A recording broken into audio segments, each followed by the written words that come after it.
നമ്മൾ സ്കൂളിലൊക്കെ പഠിക്കുമ്പോഴും മദ്രസയിലൊക്കെ പഠിക്കുമ്പോൾ പെട്ടിക്കടകളാണ് കൂടുതലും മിഠായി വയ്ക്കുന്നത് അല്ലേ. കപ്പലണ്ടി മിഠായി, മിച്ചർ മിഠായി, ജ്യോതി മിഠായി അല്ലേ. ആ ഒരു നൊസ്റ്റാൾജിയോ നിങ്ങൾക്ക് ഈ കപ്പലണ്ടി ഉണ്ടാക്കി കഴിക്കുമ്പോൾ തീർച്ചയായിട്ടും കിട്ടും. സൂപ്പർ ടേസ്റ്റാണ്. നല്ലൊരു ഇൻഗ്രീഡിയൻസിലാണ് നമ്മൾ ചെയ്യുന്നത്. ഒരു നേരിയ ചൂടോടെ തന്നെ നമുക്ക് ഇഷ്ടമുള്ള വലുപ്പത്തിലേക്ക് എന്ത് ചെയ്യാം.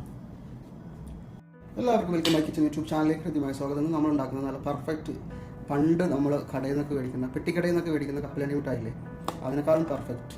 ആ നൊസ്റ്റാൾജിയ ഫീൽ ചെയ്യും ഈ രീതിയിൽ നിങ്ങൾ ഉണ്ടാക്കി കഴിഞ്ഞാൽ. കണ്ടോ എങ്ങനെയാണ് ഉണ്ടാക്കുന്നത് നോക്കാം. അത്രയും പെർഫെക്റ്റ് ആണ്. ഓക്കെ ഗായ്സ്, നല്ല ഒട്ടിപ്പിടിച്ചത്, നല്ല കട്ട അത്രയും നമ്പറാണ്. എല്ലാവർക്കും സ്വാഗതം. ഒരിക്കൽ കൂടെ സബ്സ്ക്രൈബ് ചെയ്യാതെ കാണുന്നവരുണ്ടെങ്കിൽ സബ്സ്ക്രൈബ് ചെയ്യുക, ലൈക്ക് ചെയ്യുക, കമൻറ്റ് ചെയ്യുക. നിങ്ങളുടെ വിലപ്പെട്ട അഭിപ്രായങ്ങളൊക്കെ അറിയിക്കുക. ഒരു ടേസ്റ്റി ആയിട്ടുള്ള നമ്മുടെ ട്രഡീഷണൽ കപ്പലണ്ടി. ലോകത്തിൽ എല്ലായിടത്തും ഈ കപ്പലണ്ടി മിഠായി ഉണ്ടെന്നുള്ളതാണ് കേട്ടോ വസ്തുത. എല്ലാ കൺട്രീസും ഉണ്ട്. വീഡിയോയിലേക്ക് സ്വാഗതം. നേര് ഫ്ലെയിമിൽ വെച്ചിട്ട് ഇച്ചിരി അരിയൊക്കെ ഇട്ട് കൊടുത്തിട്ട് കപ്പലണ്ടി കുറച്ച് വറുത്തെടുക്കുക. ഏറ്റവും ലാഭം നമ്മൾ വാങ്ങിച്ച് വറുക്കുന്നതാണ്. ഒരു 15 മിനിറ്റ് കൊണ്ട് വറുത്ത് കഴിയും. ഒരു കപ്പ് കപ്പലണ്ടി നിലക്കടലയാണ് എടുത്തിരിക്കുന്നത്. ഇച്ചിരി അരി കൂടി ചേർത്താണ് വറക്കുന്നത്. നേരി ചൂടുകൊണ്ട് തന്നെ നമുക്ക് ഇങ്ങനെ ഇതിൻ്റെ തുകയൊക്കെ ഒന്ന് ക്ലീൻ ചെയ്തെടുക്കാം. ഇച്ചിരി ചൂടോടെ ആയിക്കോട്ടെ കേട്ടോ. Okay, perfect.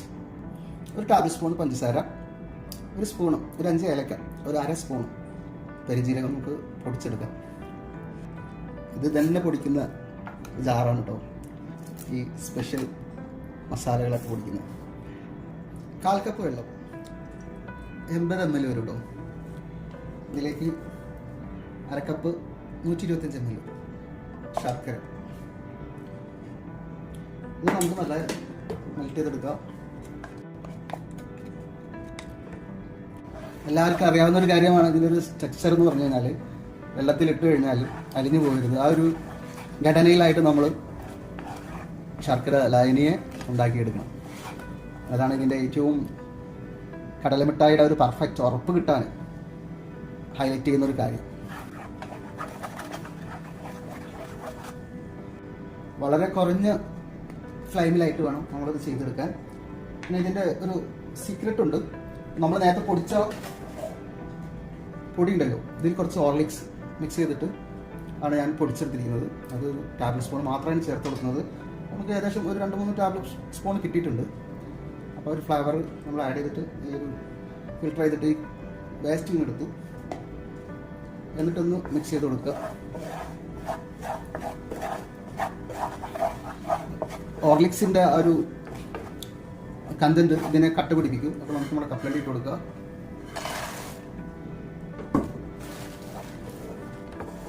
വളരെ ഈസി ആയിട്ട് വീട്ടിൽ തന്നെ നമുക്ക് കപ്പലണ്ടി മിഠായി ഉണ്ടാക്കിയെടുക്കാൻ പറ്റും.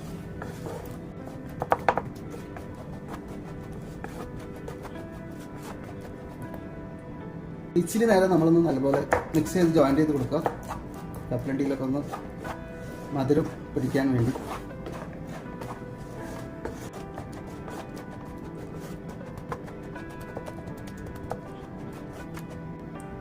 ഒരു അര സ്പൂൺ 2.5 ml ഗീ ചേർത്ത് കൊടുക്കുന്നുണ്ട്.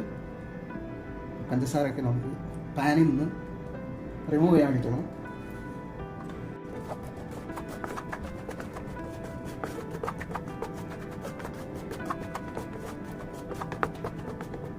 അപ്പോൾ ഞാൻ ഫ്ലെയിം ഓഫ് ചെയ്യണം. വളരെ ലോ ഫ്ലെയിമിലിട്ടാണ് ഇത് ചെയ്തത്. ഇച്ചിരി ചൂടാറുന്നത് വരെ നമുക്കിങ്ങനെ മിക്സ് ചെയ്തുകൊണ്ടിരിക്കുക.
Check, check, check, check.